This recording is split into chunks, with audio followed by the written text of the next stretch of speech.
Hey there, welcome back to the channel. As you might be able to tell, we're on Meemaw. She's been in staging for months and we're gonna start building this. I'm gonna split it into a couple of episodes because it is a lot.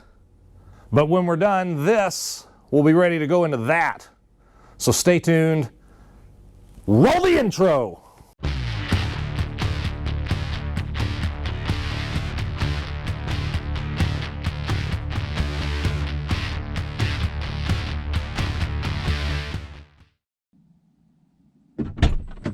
Woo! Big day today. Machine shop called. Engine for the Oldsmobile's done. But first, a cold start.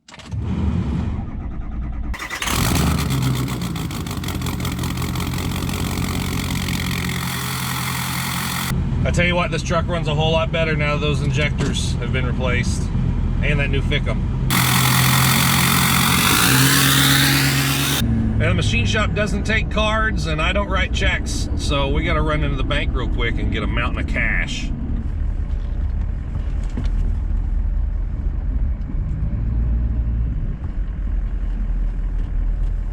Well, got it. Let's go spend it.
Well, it finally happened.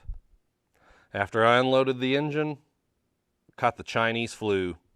So here we are 3 weeks later, finally recovered.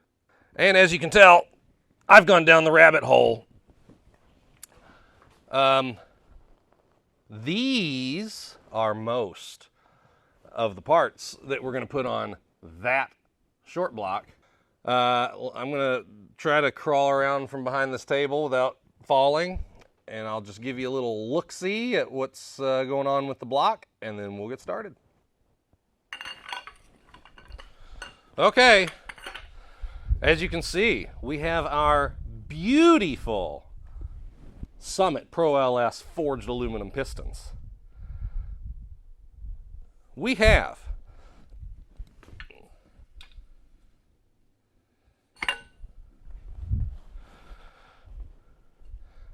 our 4340 forged crank, which has been balanced internally.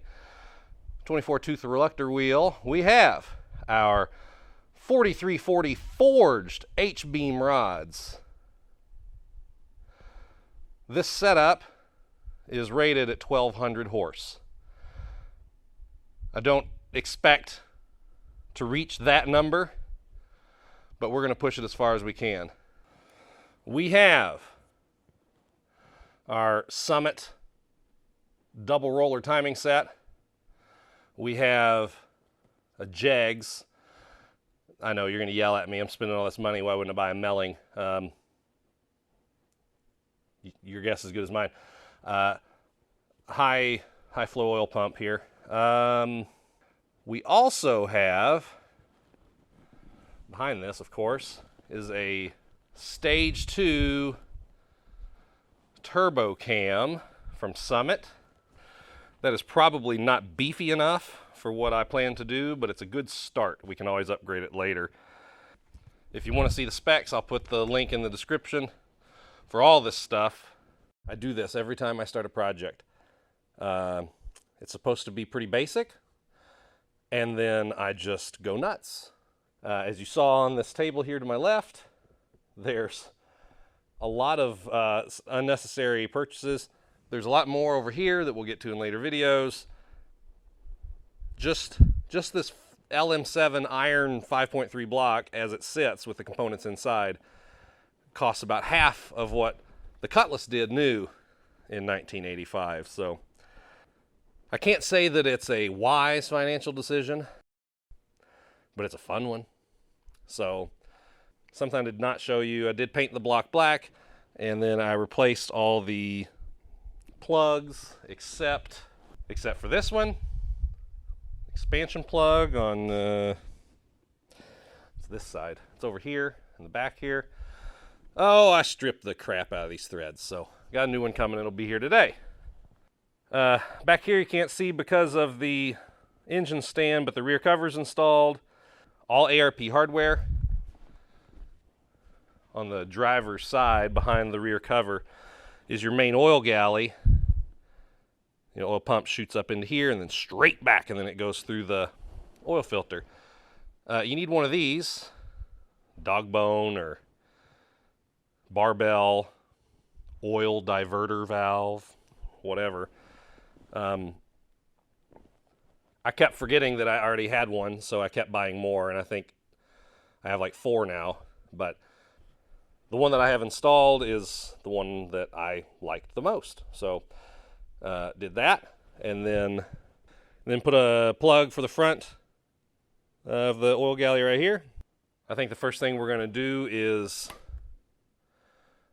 get our new heads ready, and then we'll put our lifters in, slap the heads on. I'm going to leave the oil pan off until a little later because I'm fairly confident that I'm going to drop stuff and have to fish it out, so we'll see. Actually, let's just put the front cover on real quick, and then we'll work on the heads. So my least favorite part of this process so far has been clearancing the front cover.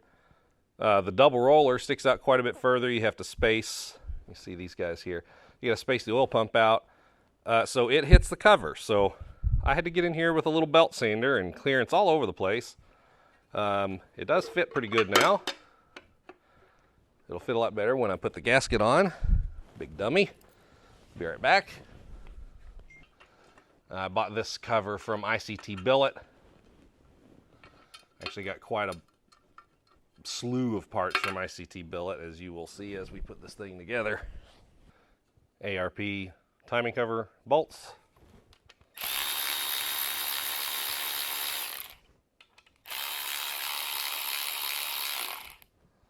Factory truck balancer, I know, not sexy.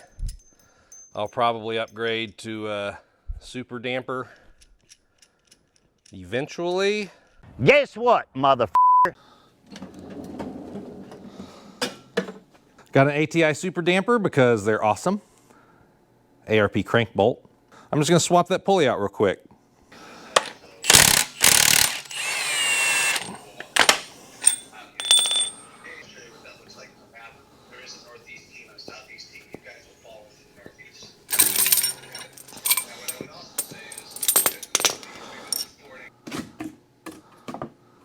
We got stickers.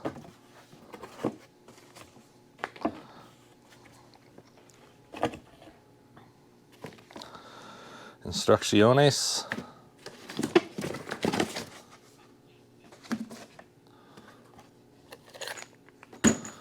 Hardware.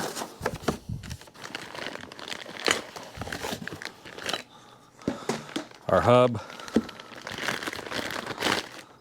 Our inner pulley, because I am fat and I require air conditioning.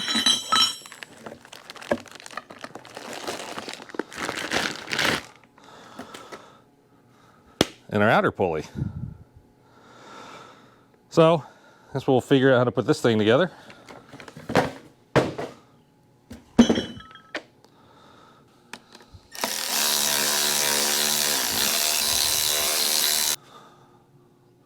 Little blue Loctite.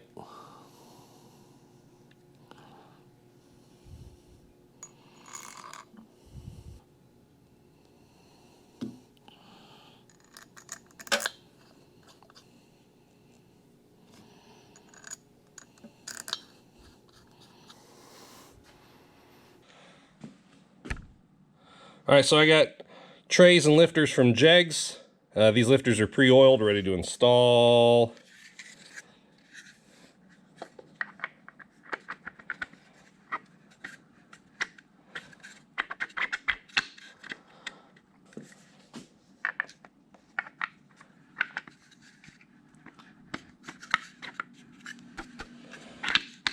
There's that. 106 inch-pounds.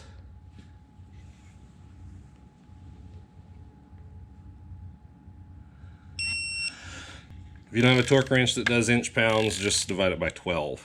So is that like 9? Around 9 foot-pounds? I don't know. I'm not allowed to do math in public, so y'all figure it out on your own. Or get you a nice torque wrench that does both. I'm not your boss. You do what you want. Or you can just guess. Let's do some head work. Let's get our new heads ready and get them on. All right. We're gonna change the springs in this head. I already did this one because I wanted to have some idea of what I was doing before I recorded myself. So these Trick Flow springs came with the cam. There was a cam kit. Also came with seals, valve seals. But I bought these heads remanufactured from a machine shop. So they already have new seals. I'll just hang on to these for another day. Also from Trick Flow is this little valve spring compressor tool, which has proven to be pretty handy.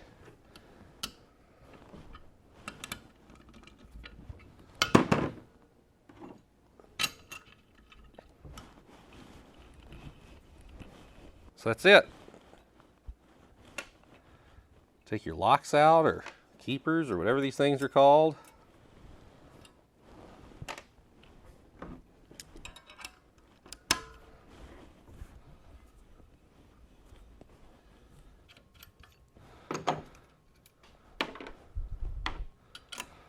Springs go over here.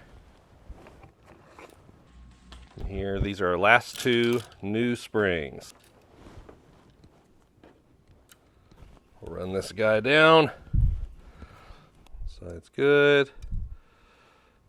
Okay.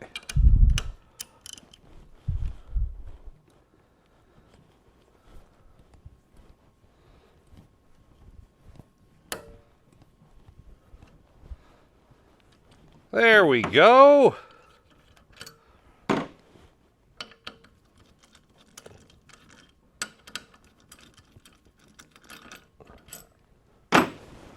That's it. Heads are ready to go on. Huh. I've got new dowels somewhere. They're in a random box.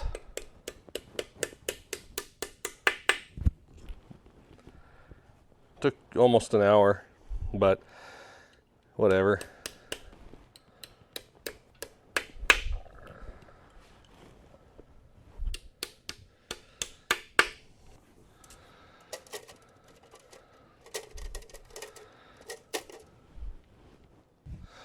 So I don't think I mentioned earlier, these are $7.99 heads. $7.99s have the larger valves, same as the 243s, but you cannot find a 243. The ARP head bolt kit I bought came with some ultra torque. Instructions say lubricate the thread bolts and the bottom of the head.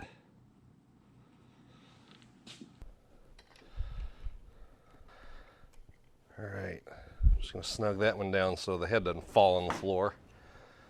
All right, head bolts are in, just finger tight. I'm going to follow the torque specifications that came with the ARP head bolts. We got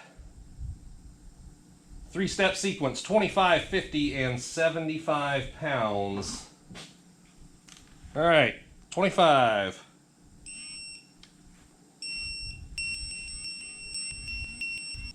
50. 75. And we torque these little guys to 25. Time for shiny parts. New valley cover. I'm deleting the knock sensors. Again, you can see ICT. 18 foot-pounds. You know what? We'll start in the middle. That's what we'll do.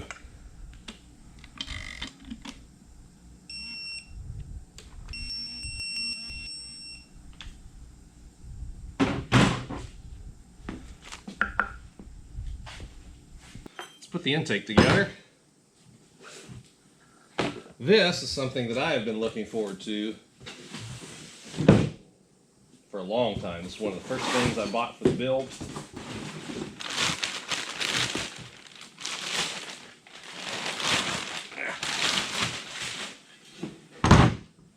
A clue.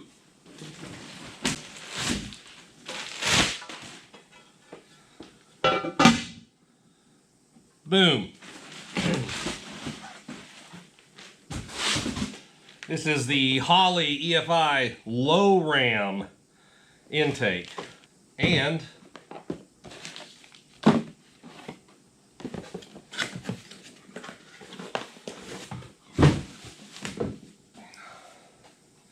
got the 105 millimeter throttle body. We gotta figure out how to put this thing together.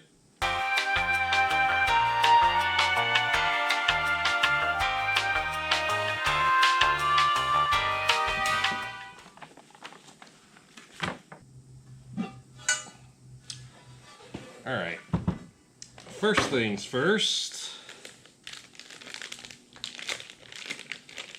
It looks like this goes in here.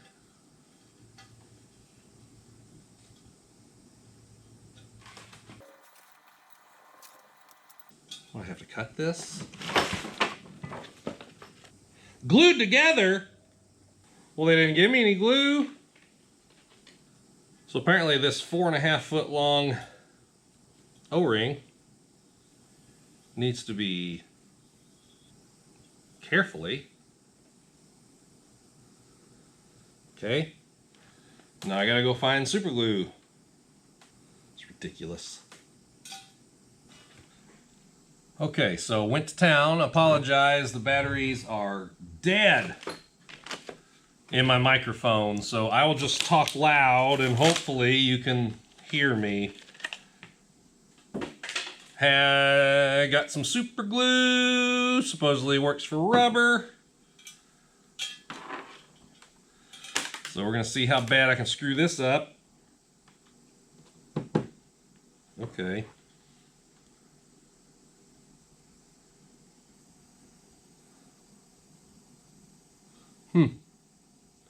Well, that might have worked.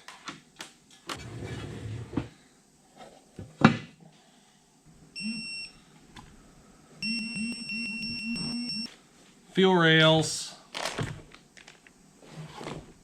Here are my fuel injectors. They are Holley 100-pound. I'm going to figure out how to do it on this side and then I will show you on the other side. All right, come here.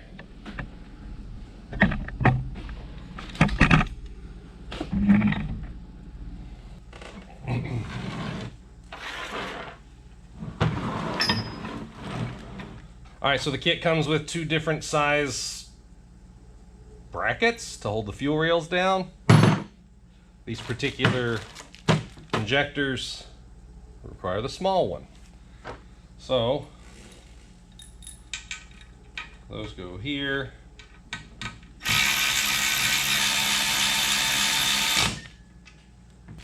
Get our injectors out.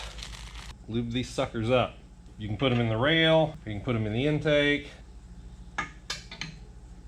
And you take these bolts,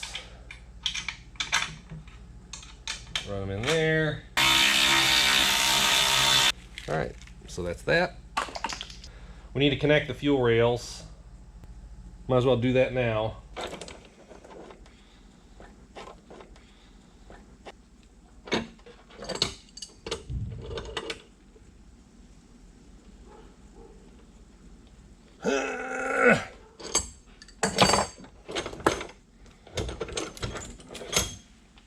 Okay. There we go. Fuel line crossover. Looks pretty darn good. 50 and then 106.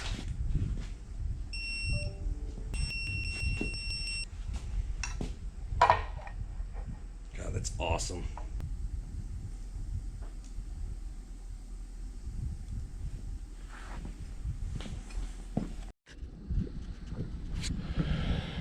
Well, we're at a stopping point for the day. Gotta go home and feed the kiddos. Got the intake on, the 4-port steam vent on, got the 105mm throttle body on, got the throttle positioning sensor and the idle air control. I'm just going to cap the PCV. We're not going to be using that. Actually, kind of something neat. You can just turn this screw and shut the PCV off. So I will do that, but I'm going to cap it as well to keep dirt out. So tomorrow, put our rocker arms in, get our valve covers on, get our oil pan on. We got some work on the front here, but that's it. So thank you for tuning in for the first episode of this short series building this incredible motor. I can't wait to get it in this car. If you haven't already, please like, subscribe, dislike, leave a comment, share the video with other people who would like to see someone spend all of their money on a car that's not worth it. It's going to be pretty great. Also, most importantly, let's go Brandon.